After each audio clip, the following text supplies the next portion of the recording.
Mes frères, mes sœurs et mes amis, bonjour à tous. Soyez tous bienvenus dans cette nouvelle vidéo avec le pasteur Gabari.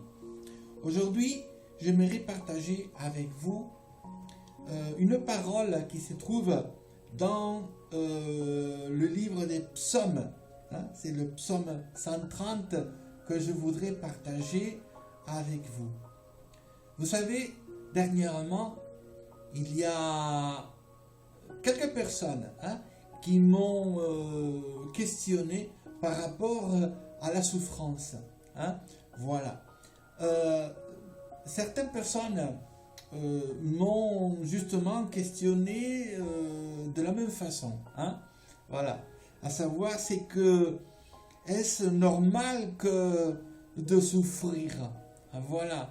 Puisque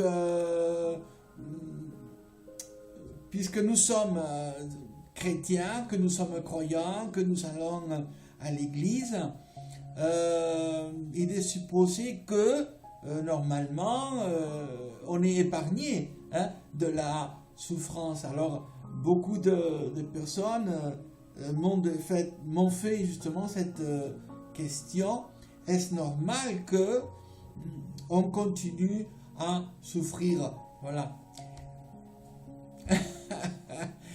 Bon, je dois vous confesser que trouver une réponse adéquate n'est pas chose facile. Voilà, parce que tout d'abord, d'un côté, il faut respecter la souffrance des gens. Voilà, ce n'est pas quelque chose de banal, ce n'est pas avec quelques paroles qu'on va résoudre toute une situation, toute une histoire.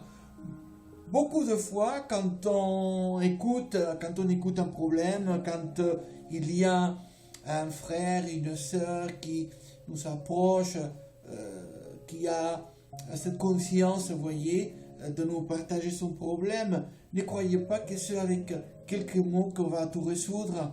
Voilà, parce que parfois, certaines personnes croient que avec quelques paroles de l'évangile, quelques paroles de l'écriture, et ça y est.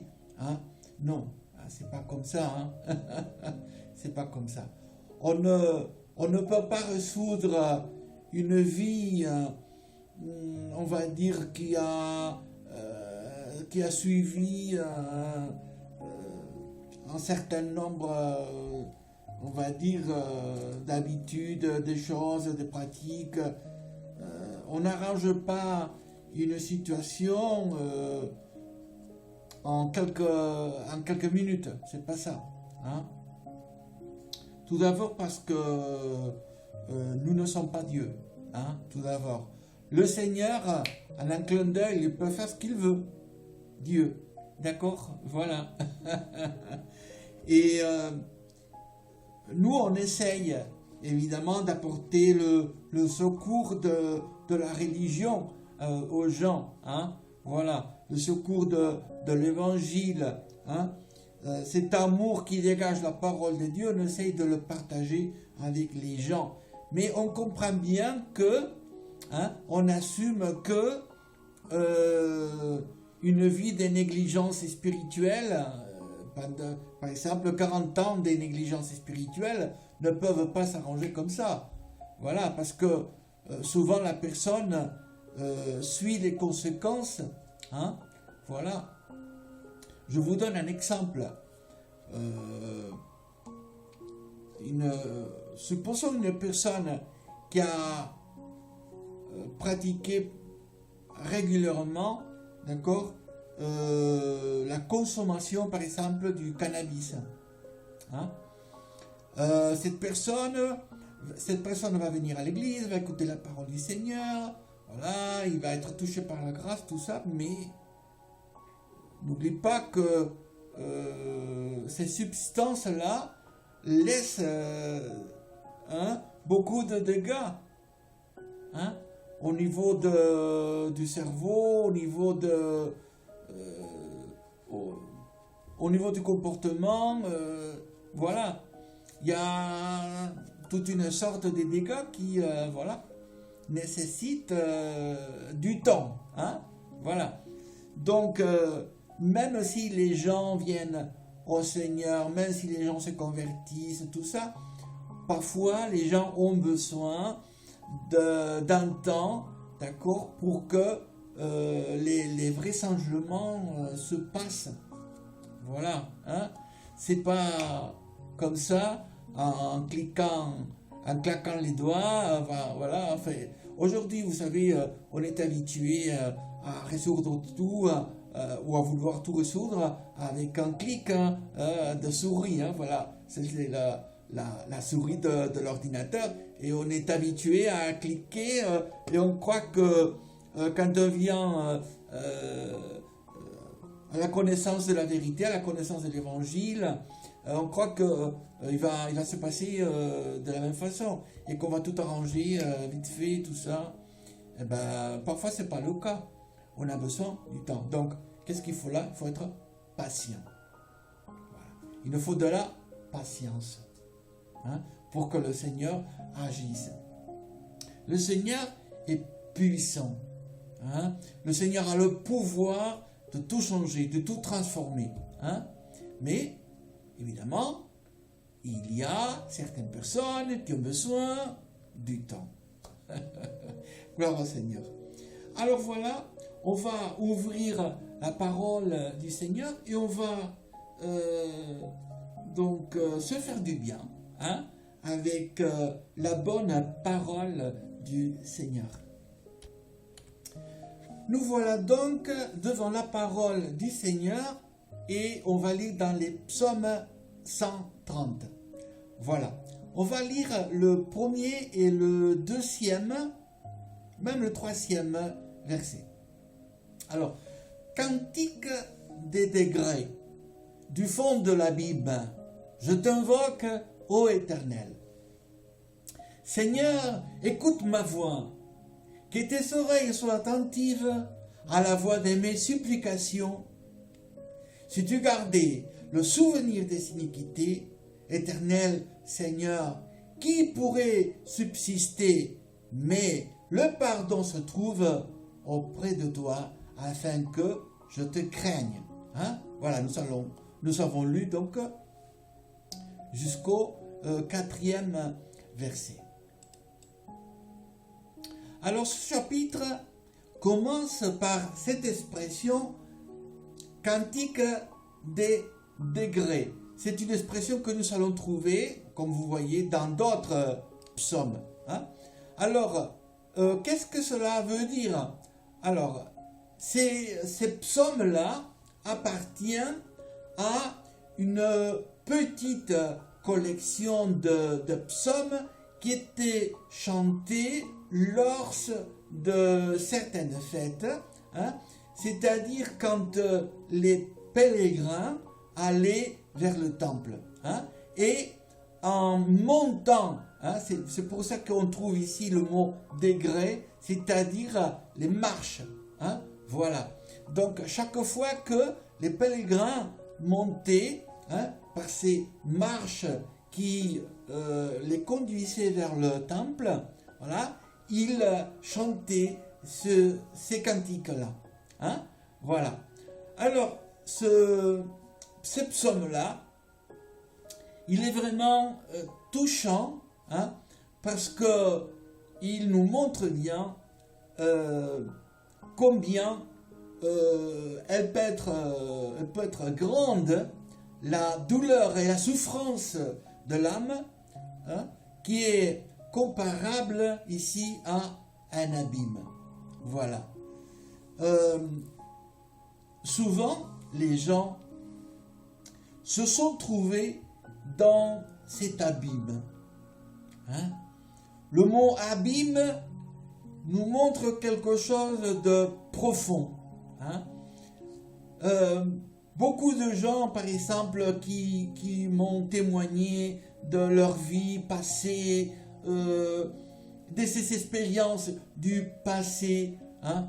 Ils m'ont confessé parfois à combien ils ont descendu, hein, c'était la descente aux enfers, hein, comme on dit en français. C'est une descente aux enfers. Et oui, l'homme, quand il n'est pas attaché à la parole du Seigneur, quand l'homme erre dans ce monde, dans ses occupations, quand il erre sans vouloir connaître la parole du Seigneur, hein, il commence à tomber, il commence à descendre. La recherche spirituelle nous conduit vers le haut, mais quand les gens s'entêtent de vivre à leur manière, à leur façon, hein, de se réjouir juste de la vie, hein, et des plaisirs passagers, voilà comment petit à petit l'âme, elle descend petit à petit. Hein, c'est vers le bas. Hein, voilà. Et là, le pèlerin pouvait, lui, exprimer par ce cantique, hein, son désarroi, hein, sa souffrance, parce que, comme l'auteur de ce psaume-là, hein, il décrit l'abîme, la descente, hein, le pèlerin aussi pouvait ressentir la même chose, hein, et dire, hein, s'acclamer, se dire, voilà, je t'acclame aussi, Seigneur, du fond de l'abîme. La parole du Seigneur nous décrit aussi la séparation des dieux, hein, et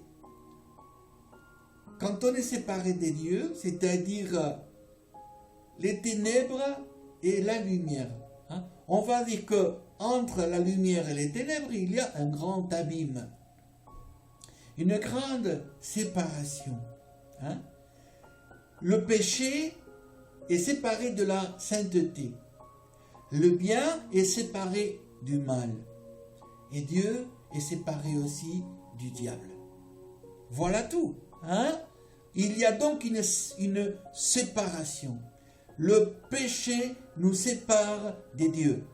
Hein? Nos habitudes nous séparent des dieux. Hein?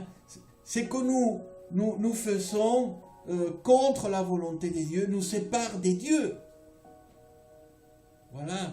Hein? Les plaisirs mondains nous séparent des dieux. Les pratiques mondaines nous séparent des dieux. Il y a donc séparation.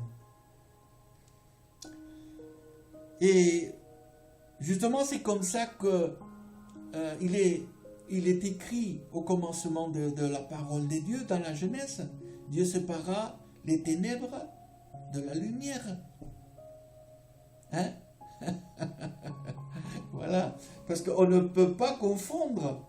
Hein? On ne peut pas mélanger les choses. Soit on vit et on le fait pleinement et on le fait d'une manière véritable. Hein?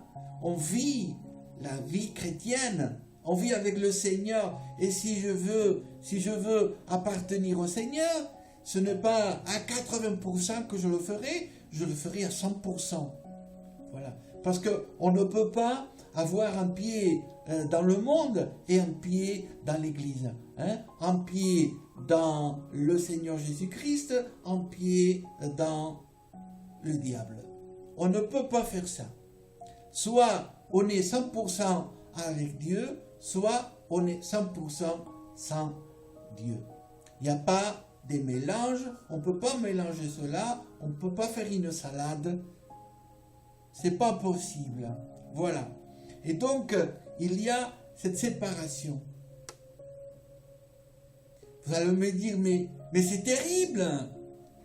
C'est terrible, la personne qui se trouve dans l'autre côté de l'abîme, du mauvais côté, sans Dieu, sans espérance, sans avoir la foi dans leur cœur. Comment cette personne pourra vivre il n'y a plus d'espérance, il n'y a plus d'amour. Il ne pourra plus ressentir la moindre étincelle dans sa vie, c'est-à-dire trouver la lumière. Il ne pourra pas, il sera toujours dans les ténèbres. C'est terrible cela, c'est terrible. Voilà. Mais il y a aussi ce que l'on appelle la miséricorde de Dieu.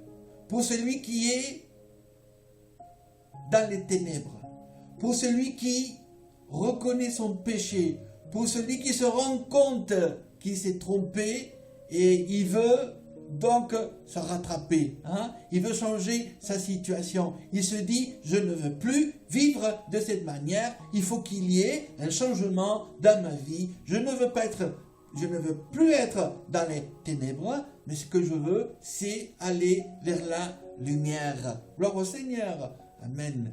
Et c'est pour cela que ce psaume-là nous dit, cantique des degrés, du fond de l'abîme. Voilà, je t'ai invoqué, je t'invoque, ô Éternel.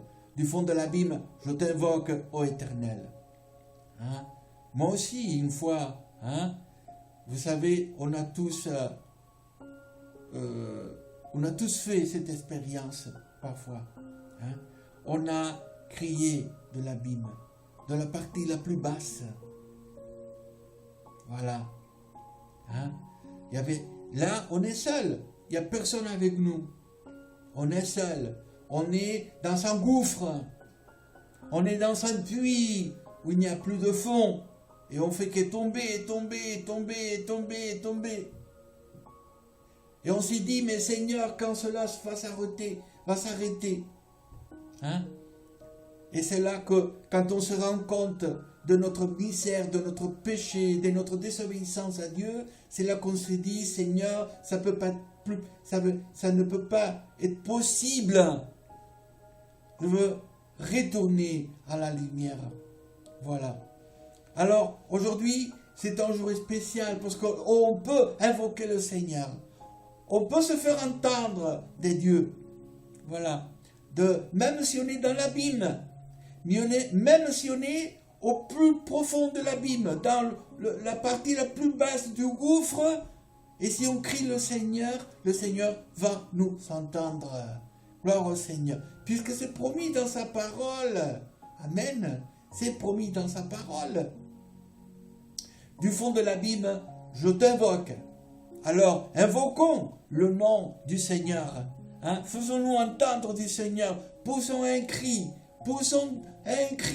vers le haut, vers le Seigneur. Levons nos mains, nos bras, disons, Seigneur, j'ai besoin de ta grâce.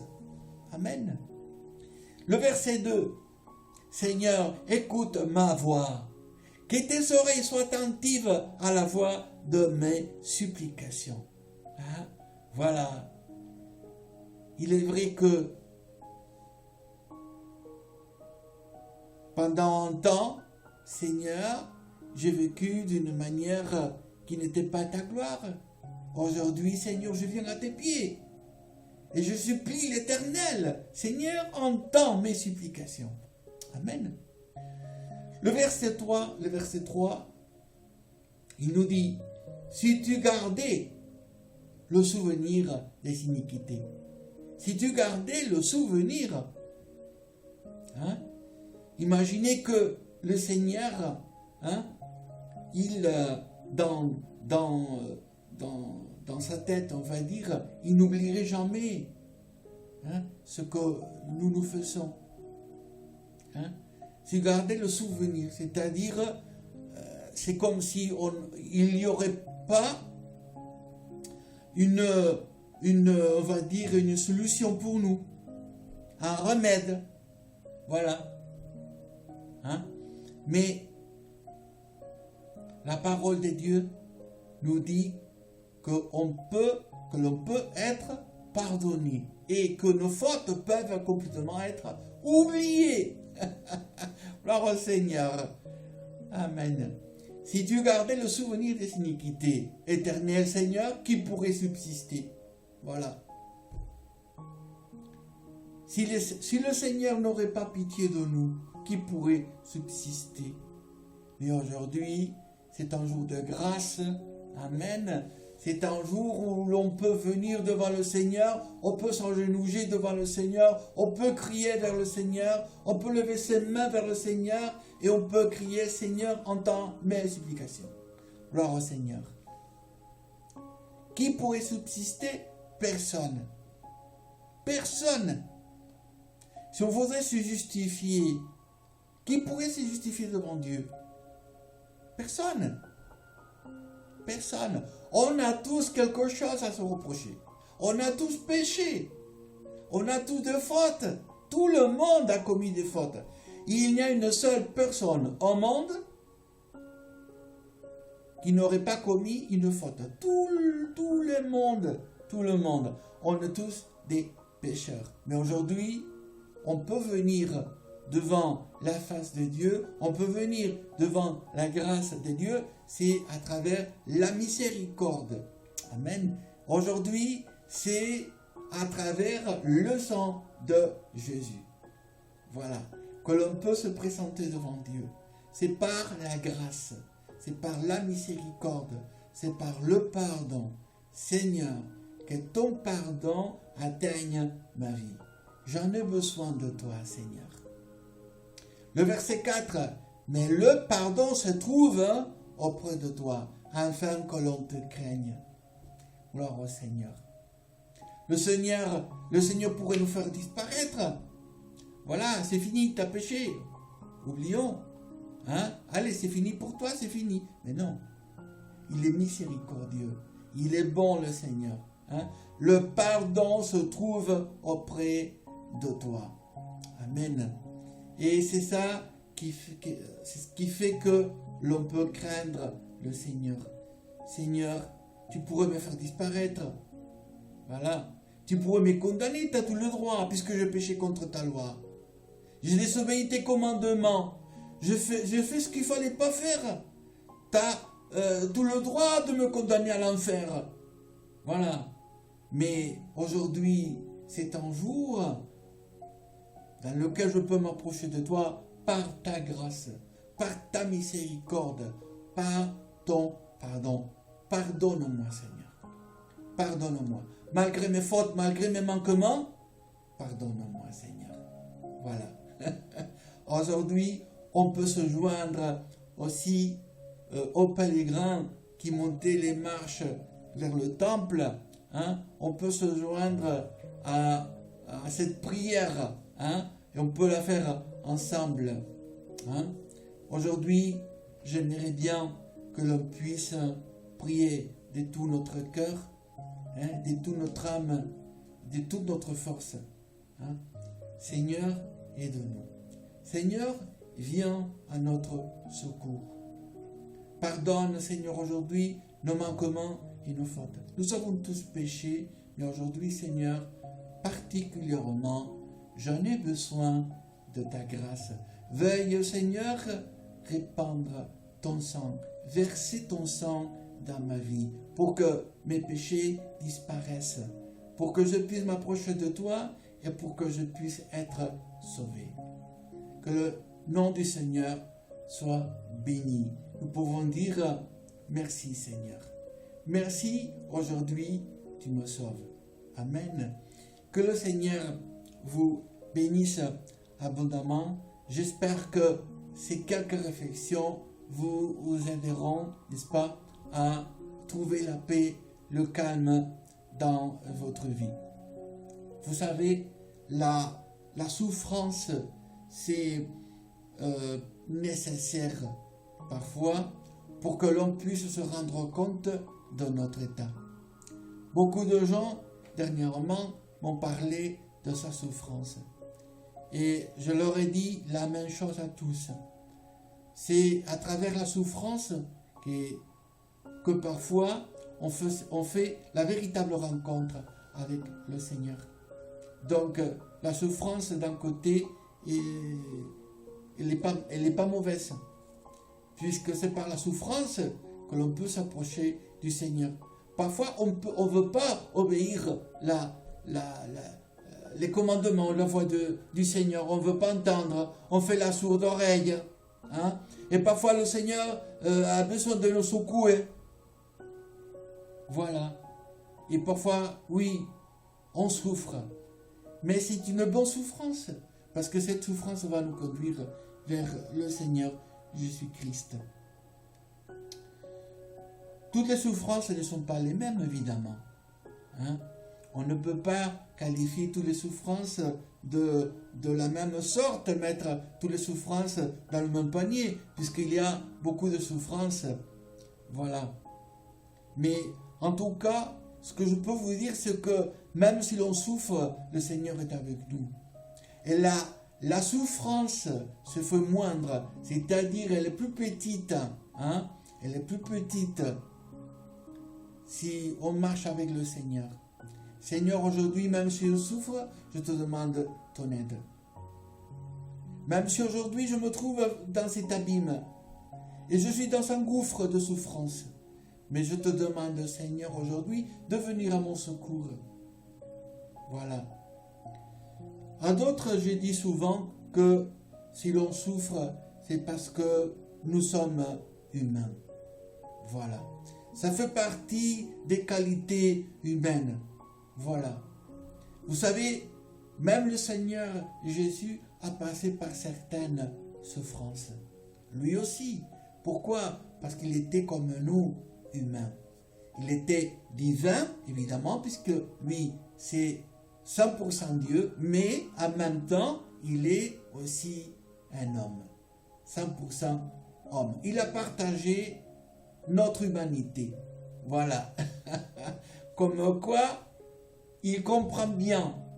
Puisque le Seigneur a souffert, il comprend bien celui qui souffre. Hein? Alors il comprend bien ton problème, il comprend bien ta douleur, il comprend bien ton désarroi. Il peut même se mettre à ta place et te dire, oui, j'en ai passé aussi des souffrances, mais j'ai vécu. Voilà. Et aujourd'hui, on peut vaincre avec le Seigneur. La victoire est à nous si nous avons de notre côté le Seigneur Jésus-Christ.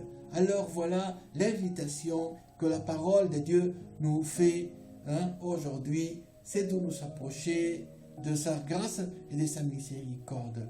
Seigneur, je t'ouvre mon cœur et je te demande aujourd'hui d'habiter mon âme. Amen. Au nom du Père, du Fils et du Saint-Esprit. Que le Seigneur vous bénisse, vous garde, vous protège. Amen.